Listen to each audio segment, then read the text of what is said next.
राजकुमारी अनन्या को महल की दीवारों के भीतर की जिंदगी हमेशा बोझिल लगती थी। हर दिन वही शाही भोज, वही कठोर नियम और वही बनावटी लोग। उसकी आत्मा कुछ और चाहती थी, मुक्ति, सच्चाई और वह दुनिया जो इन ऊंची दीवारों के बाहर थी। एक दिन राजकुमारी ने अपनी सखियों के साथ जंगल की सैर पर जाने की जिद की। राजा बालवीर ने पहले मना किया, लेकिन फिर उसकी जिद के आगे झुकते हुए एक बड़ा सैनिक दल उसके साथ भेज दिया।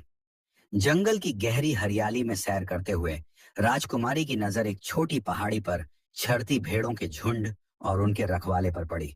वह चरवाहा, जिसका नाम अरव था, अपनी मधुर बांसुरी की धुनों में खोया हुआ था। राजकुमारी को यह दृश्य बेहद अलग और सुंदर लगा। उसने अपनी सखियों से कहा, देखो, ये जीवन कितना सरल और शांत लगता है।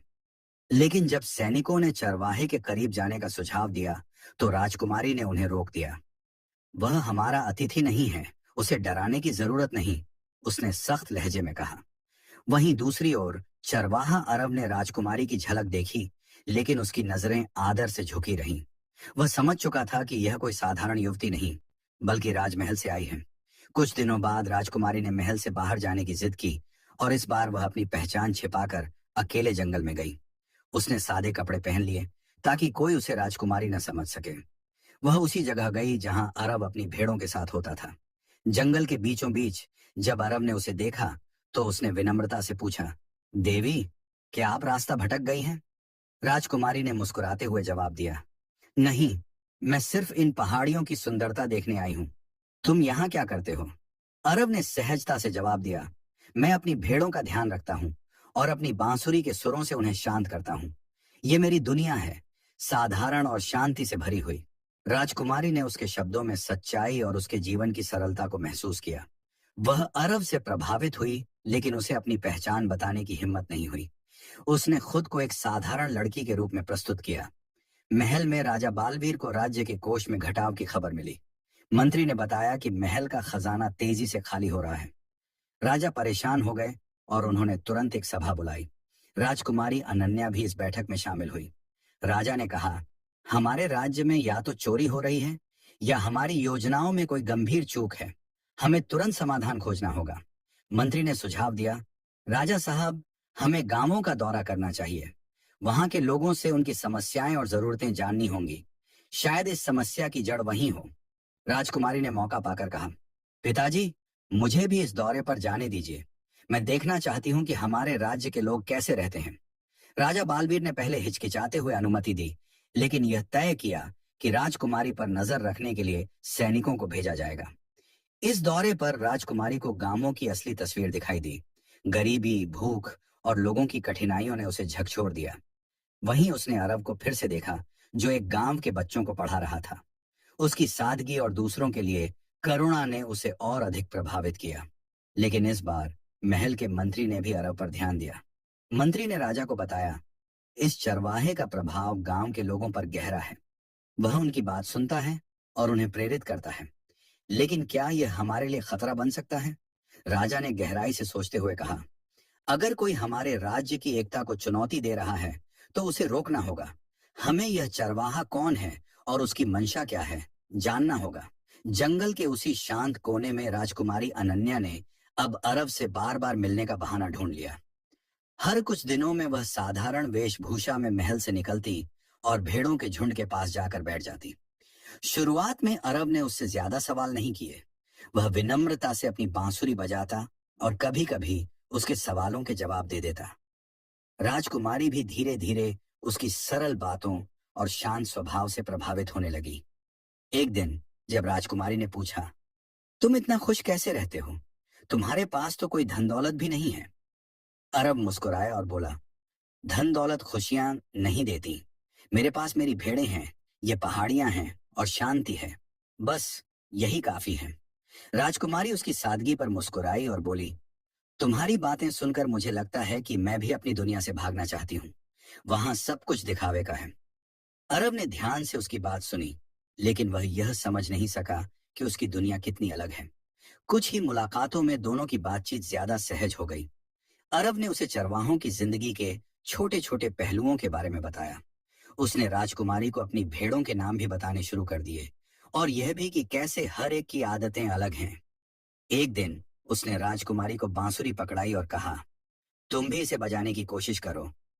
राजकुमारी ने हंसते हुए कहा, मैं यह कभी नहीं कर पाऊंगी। कोशिश तो करो, अरब ने कहा। राजकुमारी ने बांसुरी बजाने की कोशिश की, लेकिन उससे सिर्फ एक अजीब सा सुर निकला।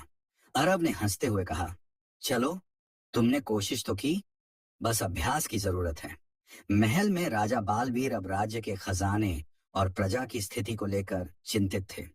मंत्री ने सुझाव दिया, हमारे खजाने में जो कमी आ रही है वह या तो किसी बड़े षड्यंत्र का हिस्सा है या हमारी व्यवस्था में कोई गंभीर गड़बड़ी है। हमें इसका हल ढूंढना होगा। राजा ने पूरे राज्य के गांवों का निरीक्षण करने का आदेश दिया। इसके लिए उन्होंने विशेष अधिकारी नियुक्त किए और कहा, हमें हर गांव के आंकड़े चाहिए। अगर कोई समस्या है तो हमें तुरंत समाधान करना होगा। राजकुमारी ने यह सब सुना, लेकिन उसका ध्यान जंगल की ओर ज्यादा रहता। वह हर बार बहाना बनाकर जंगल जाने की कोशिश करती। एक दिन जब राजकुमारी जंगल पहुंची तो अरब ने उससे कहा, तुम हर बार यहाँ क्यों आती हो? तुम्हारी अपनी कोई दुनिया नहीं है? राजकुमारी ने जवाब दिया, मेरी दुनिया बहुत जटिल है, यहाँ आकर मुझे सुकून मिलता है। अरब ने धीरे से कहा, हर किसी को अपनी दुनिया का सामना करना चाहिए, भागने से सुकून नहीं मिलता। राजकुमारी उसकी बातों में खो गई। उसने सोचा कि यह साधारण चरवाहा कितनी बड़ी बड़ी बातें कर सकता है। महल में राजा ने अपनी जांच तेज कर दी। उन्होंने गुप्तचरों को भेजकर यह पता लगाने का आदेश दिया कि खजाने में कमी का असली कारण क्या है। इस बीच मंत्री ने एक और बड़ी समस्या की ओर ध्यान दिलाया। गांवों में एक नया नाम उभर रहा है, अरब नाम के चरवाहे का। लोग उसकी बातें सुनते हैं और उसकी सराहना करते हैं।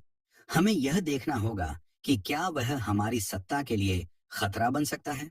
राजा ने आदेश दिया, इस चरवाहे की हर गतिविधि पर नजर रखी जाए, लेकिन ध्यान रहे उसे यह एहसास न हो कि हम उसकी जांच कर रहे हैं। राजकुमारी और अरब की दोस्ती गहराती जा रही थी। अरब अब राजकुमारी को अपने दोस्तों के बारे में बताने लगा और उसे गांव के छोटे त्योहारों की कहानियां सुनाने लगा। लेकिन अरब अभी भी नहीं जानता था कि वह जिससे बात कर रहा है वह कोई साधारण लड़की नहीं, बल्कि पूरे राज्य की राजकुमारी है। इधर महल में राजा बालवीर की चिंता और बढ़ती जा रही थी। खजाने की कमी, गांवों में बढ़ती असंतोष की खबरें और अब इस नए चरवाहे की बातें, ये सब मिलकर किसी बड़े तूफान की आहट दे रहे थे। जंगल की ओर जाते हुए राजकुमारी अनन्या ने एक बार फिर साधारण ग्रामीण वेशभूषा धारण की।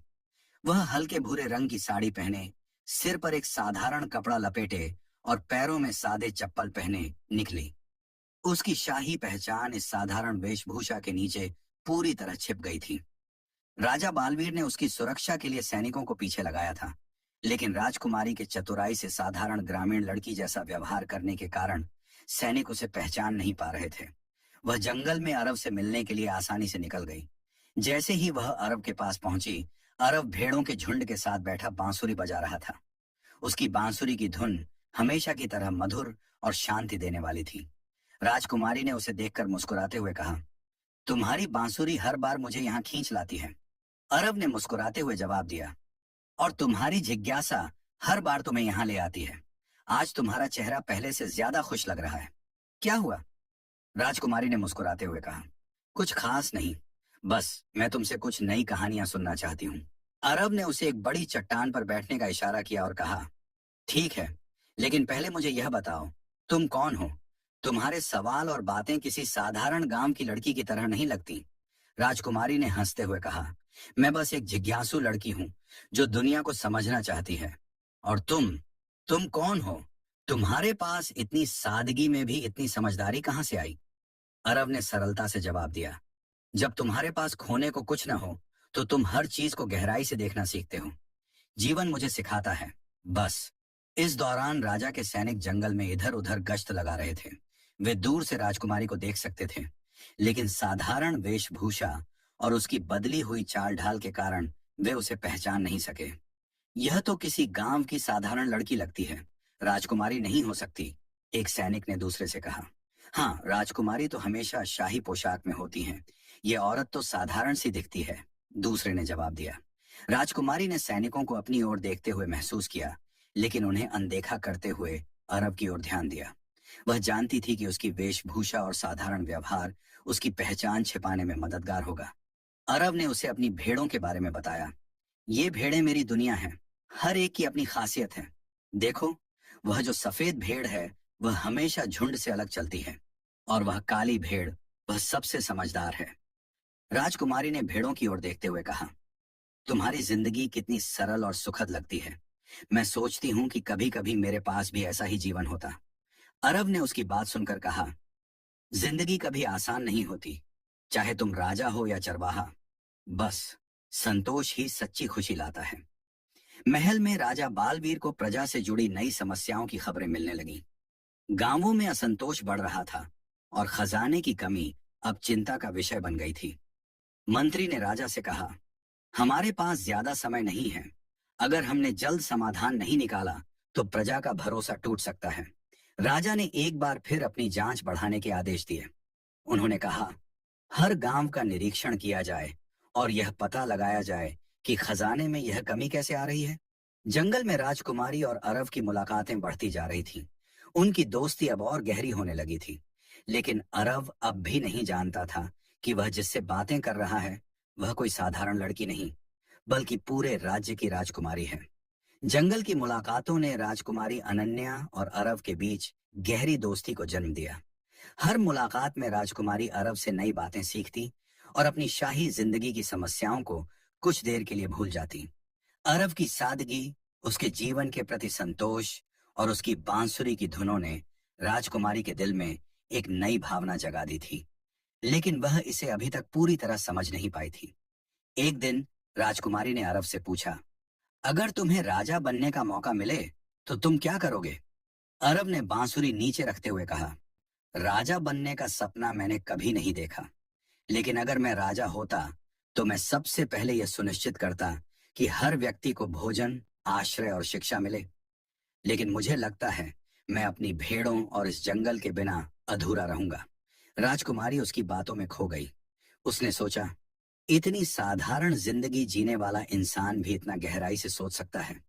काश मैं भी इस तरह सोच पाती। अरब ने उससे पूछा, तुम्हारी दुनिया कैसी है? क्या वहां सब खुश रहते हैं? राजकुमारी ने हल्की उदासी के साथ जवाब दिया, मेरी दुनिया में सब कुछ दिखावे का है। वहां लोग एक दूसरे को जानने के बजाय उनके पद और संपत्ति को महत्व देते हैं। अरब ने मुस्कुराकर कहा, तो फिर तुम यहाँ क्यों आती हो? राजकुमारी ने उसकी आंखों में देखते हुए कहा, शायद इसलिए कि यहाँ मुझे सुकून मिलता है और तुम्हारे साथ बात करके मुझे ऐसा लगता है कि मैं खुद को थोड़ा और समझने लगी हूँ। उनकी मुलाकातें अब ज्यादा लंबी होने लगी थीं। राजकुमारी और अरब के बीच एक अजीब सा खिंचाव महसूस होने लगा था। एक दिन जब सूरज ढल रहा था और जंगल की रोशनी सुनहरी हो गई थी, अरब ने अचानक कहा, तुम्हारी हंसी इस जंगल के हर फूल से ज्यादा खूबसूरत है। राजकुमारी थोड़ा चौंकी, लेकिन फिर मुस्कुरा दी। तुम्हारे शब्द हमेशा इतने खास क्यों लगते हैं? उसने पूछा। अरब ने जवाब दिया, शायद इसलिए कि तुम्हारे साथ बातें करना मेरी बांसुरी बजाने से भी ज्यादा सुकून देने वाला है। उनकी आंखें मिली और दोनों के बीच एक अनकही भावना ने जन्म लिया। महल में राजा बालवीर को गुप्तचरों से खबर मिली कि जंगल के पास एक साधारण ग्रामीण लड़की अक्सर जाती है, लेकिन यह लड़की कौन है, यह अभी तक पता नहीं चल पाया। मंत्री ने राजा से कहा, हो सकता है कि यह कोई साधारण बात ना हो, हमें इसे गंभीरता से लेना चाहिए। एक शाम जब राजकुमारी अरब के पास पहुंची तो उसने देखा कि अरब किसी गहरी सोच में है। उसने पूछा, क्या हुआ, तुम इतने चुप क्यों हो? अरब ने कहा, मैं सोच रहा हूं कि अगर मैं तुमसे कभी न मिल पाऊं तो क्या होगा।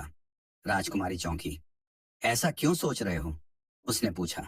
अरब ने धीरे से कहा, क्योंकि मुझे लगता है मैं तुम्हें पसंद करने लगा हूं। तुम्हारे बिना ये जंगल खाली लगने लगा है। राजकुमारी ने उसकी आंखों में देखा। उसकी सादगी और सच्चाई ने उसे गहराई तक छू लिया।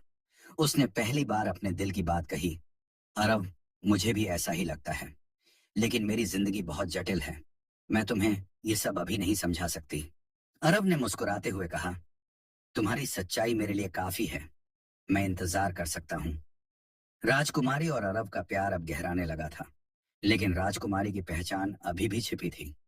राजा के गुप्तचर उनकी हरकतों पर नजर रखने लगे थे। जंगल की सुनहरी शाम में राजकुमारी अनन्या और अरब एक चट्टान के पास बैठे थे।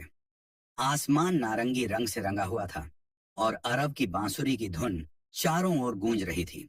राजकुमारी की आंखें दूर पहाड़ियों पर टिकी थीं, लेकिन उसका ध्यान अरब पर था। उसने कुछ देर चुप रहने के बाद कहा, अरब, तुम्हारे साथ रहकर मुझे ऐसा लगता है कि मैं अपनी असली पहचान खोज रही हूँ। मैं नहीं जानती ये कैसा एहसास है, लेकिन यह मुझे बार बार तुम्हारे पास खींच लाता है। अरब ने बांसुरी नीचे रख दी और उसकी ओर देखते हुए कहा, मैं भी कुछ दिनों से यही महसूस कर रहा हूँ। तुम्हारी मौजूदगी ने मेरी साधारण दुनिया में रंग भर दिए हैं। मैं तुम्हारे बिना अब इस जंगल की कल्पना नहीं कर सकता। दोनों की आंखें मिली और उनके बीच का मौन सब कुछ कह गया। क्या यह प्यार है, अरब? राजकुमारी ने धीरे से पूछा। शायद, अरब ने मुस्कुराते हुए कहा, अगर प्यार वही है जिसमें तुम्हारे बिना जीने का ख्याल भी मुश्किल लगे। राजकुमारी ने उसकी बात सुनकर अपना हाथ उसकी ओर बढ़ाया। अरब ने उसका हाथ थाम लिया। यह उनका प्रेम का पहला स्वीकार था, जो शब्दों से ज्यादा उनकी आंखों और भावनाओं में झलक रहा था। इधर राजा बालवीर ने राज्य के ग्रामीण इलाकों में खजाने की कमी को पूरा करने के लिए नए कर लगाने का आदेश दे दिया। मंत्री ने सुझाव दिया, ग्रामीण पहले ही परेशान हैं। अगर हमने ज्यादा कर वसूली की तो विद्रोह की संभावना बढ़ सकती है। लेकिन राजा ने गुस्से में कहा, अगर प्रजा विद्रोह करती है तो हमारी सेना उसे कुचल देगी। राज्य का खजाना खाली हो रहा है और इसे भरने के लिए हर संभव कदम उठाया जाएगा। ग्रामीणों पर सख्ती बढ़ा दी गई। कर वसूली के नाम पर सैनिक गांवों में जबरदस्ती घुसकर अनाज, मवेशी और धन ले जाने लगे। गरीब किसान, जो पहले ही सूखे और कठिनाइयों से जूझ रहे थे, अब इस नए अत्याचार से और टूटने लगे। अरब जब राजकुमारी से मिलकर अपने गांव लौटा तो उसने देखा कि सैनिक गांव में लूटपाट मचा रहे थे।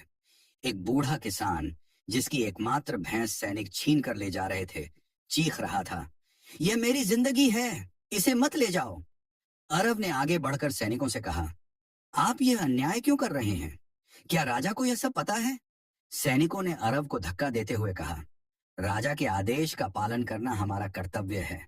अगर ज्यादा बोलोगे तो तुम्हें भी सजा मिलेगी। अरब ने अपनी आंखों में आक्रोश लिए देखा, लेकिन उसने कुछ नहीं कहा। उसने सोचा, अगर ऐसा ही चलता रहा तो यह अन्याय बहुत दूर तक जाएगा।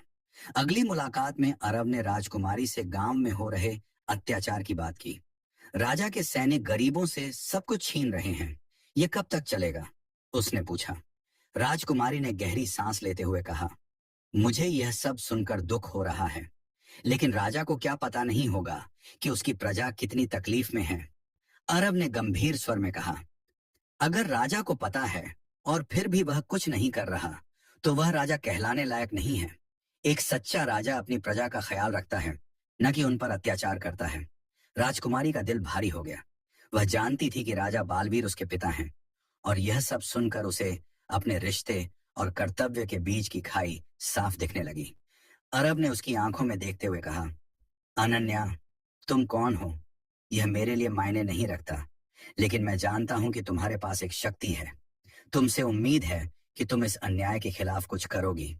राजकुमारी ने अपना सिर झुकाकर कहा, अरब, मैं कुछ कर सकती हूँ, लेकिन मेरे सच को जानने के बाद भी क्या तुम मुझे वैसे ही देख पाओगे?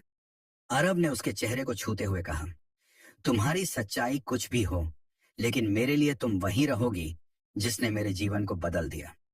जंगल की एक शांत शाम में राजकुमारी, अनन्या और अरब अपनी सामान्य जगह पर बैठे थे।